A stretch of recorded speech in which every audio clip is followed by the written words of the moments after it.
안녕하세요. 결혼 앞두고 있는 28살 여자입니다.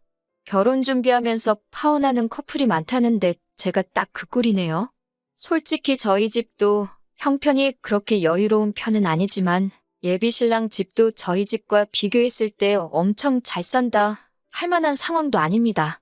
그 사실을 알기에 결혼하면서 저나 예비신랑 두 사람 모두 월세구에 살지언정 부모님 도움 없이 각자 모아놓은 돈 안에서 해결하자고 정했고요.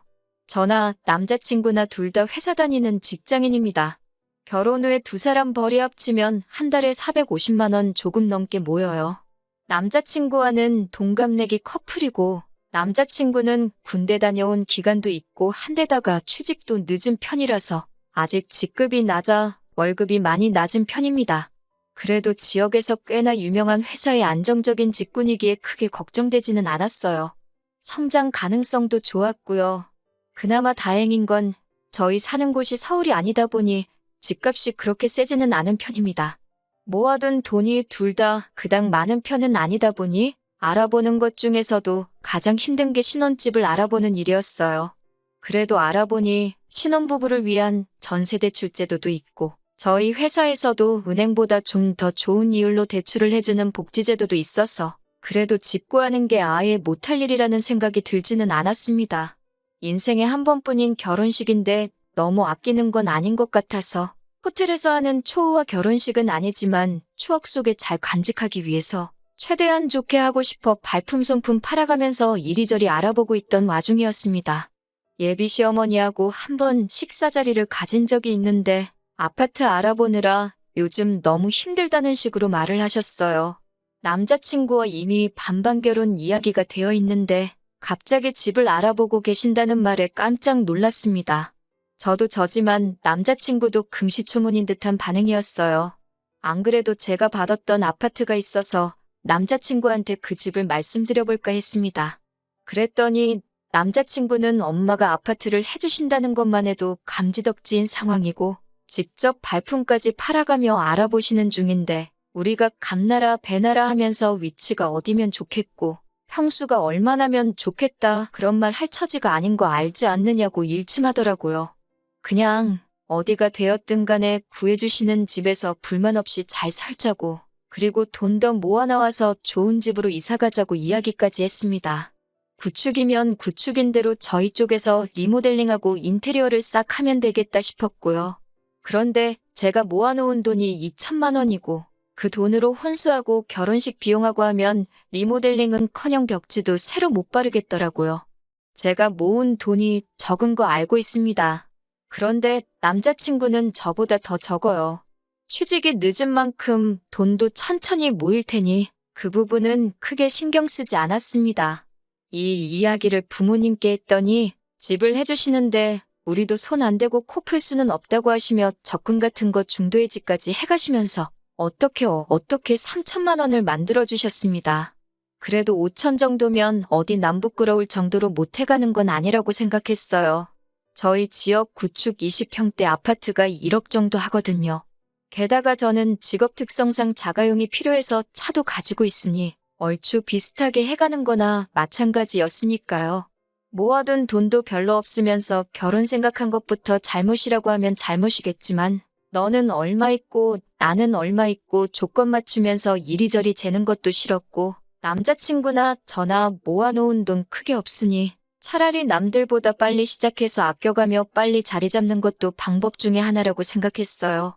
부모 도움 없이 결혼하겠다고 설레발을 쳤지만 결국 저나 남자친구나 부모님 손을 벌리는 거나 마찬가지인 상황이 되었지만요. 아무튼 돈도 어느 정도 마련되었고 큼지막한 문제들인 해결된 거나 마찬가지였으니 마음이 한결 놓이던 상황이었습니다. 시어머니와 또 한 번 식사 자리를 갖기로 해서 그때 다시 한번 자세한 이야기를 해보려고 했어요. 사실 집이라는 게 당장 돈도 중요하긴 하지만 앞으로 얼마나 그 집에서 살아야 할지도 모르고 한 푼도 푼 쓰는 게 아니기 때문에 위치적인 부분도 고려해야 하고 투자 가치가 있는지도 고려해야 하잖아요.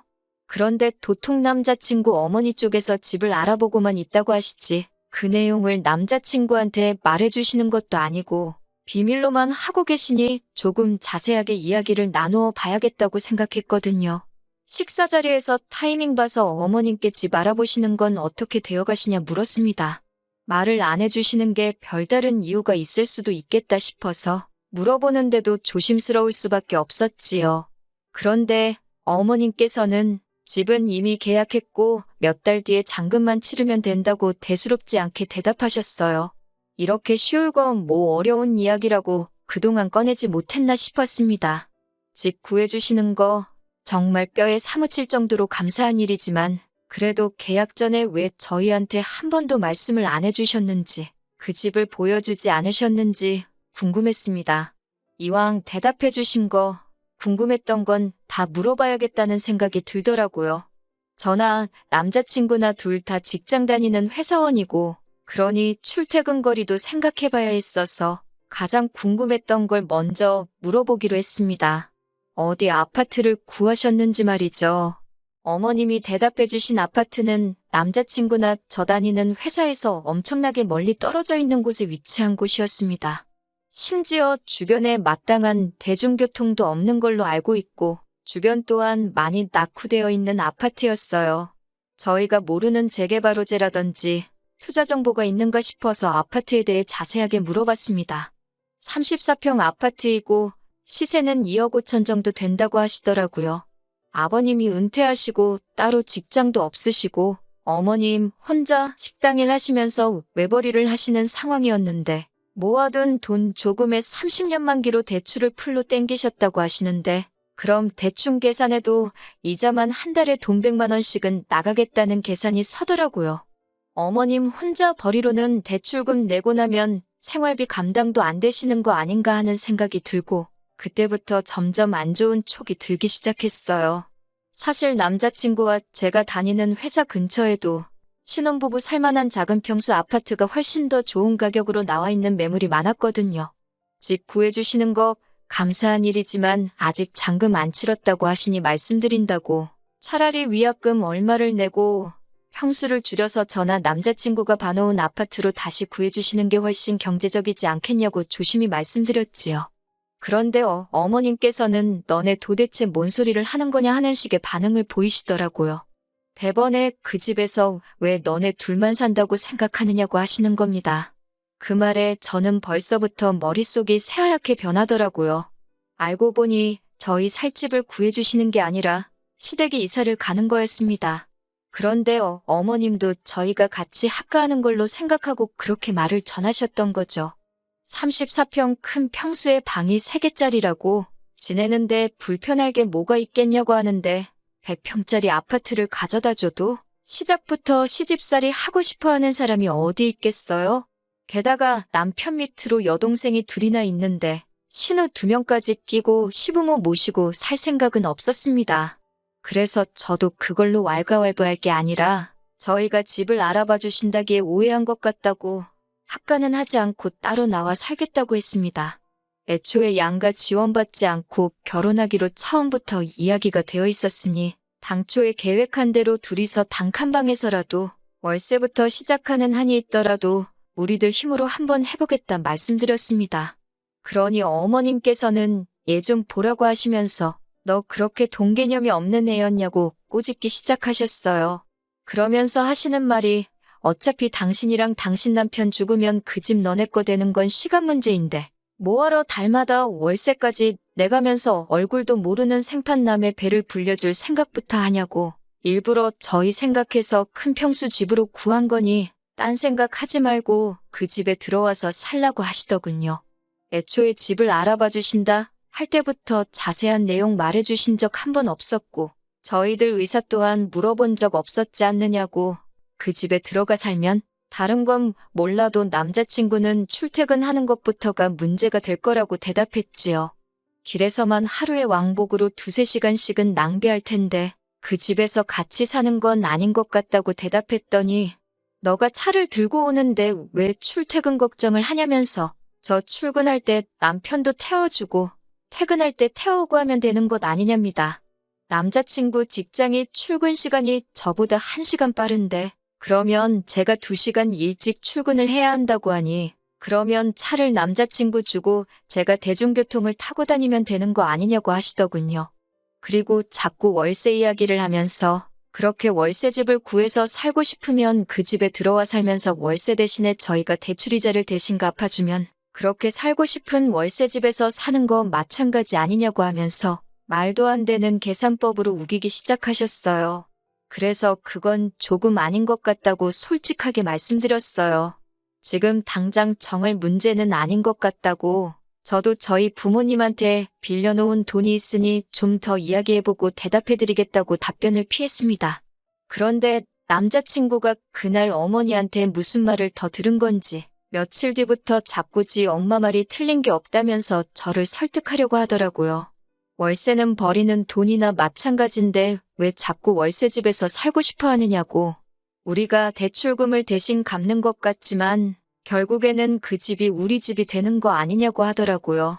세상에 이런 멍청이가 다 있나 싶었습니다. 그 대출금을 우리가 대신 갚으면 애초에 우리끼리 대출받아서 신혼집 구하고 대출금 갚아나가면서 살면 되는 거 아니냐고. 월세 이야기를 꺼낸 건 어차피 대출이 많이 나오지 않을 거고 집값이 요즘 내려가는 분위기니까 더 좋은 조건이 나올 때까지 돈을 쥐고 있으려고 그러는 거라 설명했죠. 그리고 그 집이 너 혼자 물려받는다는 보장이 있냐고. 네 동생들이 요구하면 다 분할해줘야 되는데 그 집 대출금을 우리만 갚았다가 동생들 좋은 일 시킬 거 있냐고 했더니 자기가 오빠인데 동생들한테 좋은 일 좀 해주면 안 되냐고 하는 겁니다. 그리고 동생들하고도 이야기 이미 끝났고 동생들은 그 집에서 들어가 살 생각 없다고 한다고 하더라고요. 그러니까 동생들하고도 돈으로 얽힐 일 없으니 그 부분은 걱정 말라고 했습니다. 동생들은 머리가 잘 돌아가는데 너는 왜 그 모양 그 꼴이냐고. 어차피 동생들은 나중에 유산 문제로 넘어가게 되면 분할 청구만 하면 그만이라고. 동생들도 괜히 그 집 들어갔다가 방 얻어 쓴다는 명목으로 어머님한테 달마다 얼마씩 뜯길 것 같은데 다 큰 여자 둘이서 한 방 나눠서 쓸 바에 두 사람 다 독립하겠다고 저러는 거 아니냐 했죠. 충분히 설명이 된 건지 남자친구도 이해한 듯 그게 그렇게 되는 거냐면서 혼자 고민을 하더라고요. 이제 겨우 한 곱이 넘겼나 생각했는데 남자친구가 그 잘난 대가리로 생각해서 겨우 한다는 말이 우리가 그럼 독립해서 살고 대신 그 집 대출금을 우리가 갚아주자는 겁니다. 우리는 둘이서 버니까 여유도 좀 있을 거고 저는 시집살이 안 해서 좋고 자기는 엄마한테 효도도 하고 동생들은 각자 방 하나씩 나눠서 쓰고 그러고 있다 보면 결과적으로 나중에는 집을 자기가 물려받아서 아파트 두 채를 소유하게 되는 거 아니냐고요. 자꾸 저렇게 말도 안 되는 궤변으로 저를 설득하려 드는 거 보니까 저놈이 몰라서 그러는 게 아니고 어떻게든 제가 버는 돈을 가지고 지네 엄마 새로 산 집 대출금 갚아주고 겸사겸사 대리효도도 시킬 생각으로 저러고 있는구나 하는 생각이 확신이 되더라고요. 그래서 더 길게 말할 것 없이 그거 좋은 방법이라고 대출금 잘 갚아주라고 말해줬습니다. 남자친구는 입이 귀에 걸려가지고 저한테 힘든 결정 내려줘서 고맙다고 하면서 앞으로 행복하게 잘 살자고 하더라고요. 효도할 생각에 귀가 먹은 거냐고 말귀를 못 알아먹은 것 같아서 말해주는데 니네 집 대출은 네 돈으로 갚아주라고. 나는 니네 엄마 대출금을 같이 갚자는 게 아니라 결혼은 없던 일로 하자고 파혼하자고 하는 말이라고 해줬습니다. 엄마 집을 사주고 싶으면 엄마 집 먼저 사주고 네 앞가림 한 다음에 그때 가서 결혼하라고 했습니다. 저랑은 어차피 끝난 거니까 더 길게 이야기할 것도 없고 마음 바꿀 것도 없다고요. 그동안 결혼 준비하면서 알아본 것들은 오늘 당장 다 취소할 테니 취소하면서 발생하는 위약금은 다 네 돈으로 하라고 했어요. 사람 헷갈리게 만든 니네 엄마 때문에 파혼하는 거고 이제 보니 너도 한통속인 것 같은데 나는 그런 것도 모르고 우리 부모님 적금도 중도해지해버려서 우리 집도 여러모로 손해를 봤으니 위약금 내는 것 정도 손해보는 건 네 돈으로 처리하라고요. 그리고 그걸 끝으로 앞으로 연락도 하지 말고 아는 척도 하지 말라고 했습니다. 오늘 이후로 너가 마음을 바꾼다고 해도 내가 자식된 마음으로 부모한테 효도하고 싶다는데 그걸 못하게 할 권리는 없지만 결혼하고 나서 내 남편이 효도하는데 눈멀어서 나한테까지 피해 끼치는 꼴은 볼 생각이 없다고. 이젠 너가 아니라고 말해도 그 말을 믿을 수가 없다고 했어요. 그리고 제가 선언한 대로 그날을 기점으로 남자친구와는 영영 이별했습니다. 돌이켜 생각해보면 제 나이가 아직 젊은데 뭐가 그리 급해서 결혼을 하려고 했나 싶어요. 일찍 정신 차리고 가정을 꾸리는 것도 좋지만 왜 다들 준비가 되어 있는 사람하고 결혼하거나 준비가 끝날 때까지 결혼을 미루는 이유가 뭔지 알겠더라고요. 그 편이 정신건강에 훨씬 도움이 되니까 그러는 거겠죠? 돈 모으는 건 제가 하기 나름이란 것도 배웠어요. 그래서 한동안은 제 스스로가 앞가림할 만큼의 돈을 모을 때까진 결혼 같은 건 생각도 하지 않고 혼자서 지낼 생각입니다. 오히려 이렇게 다 털어놓고 나니 심적인 여유도 생기고 정말 좋은 결정 내린 것 같아 후련하네요. 남자친구 보니까 기어이 엄마 따라 그 집으로 이사가가지고 면허도 없는 놈이 대중교통 타고 출근한다고 하루에 3시간씩 출퇴근하는데 버리고 있는 꼴을 보니까 아마 그 자식은 지 엄마 품에서 벗어날 때까지는 그렇게 손해만 보면서 살게 될 것 같네요. 제 말만 잘 들었어도 그 꼴은 보지 않았을 텐데 싶은 미련도 없습니다. 이젠 그런 남편감은 제 쪽에서 사절하려고요.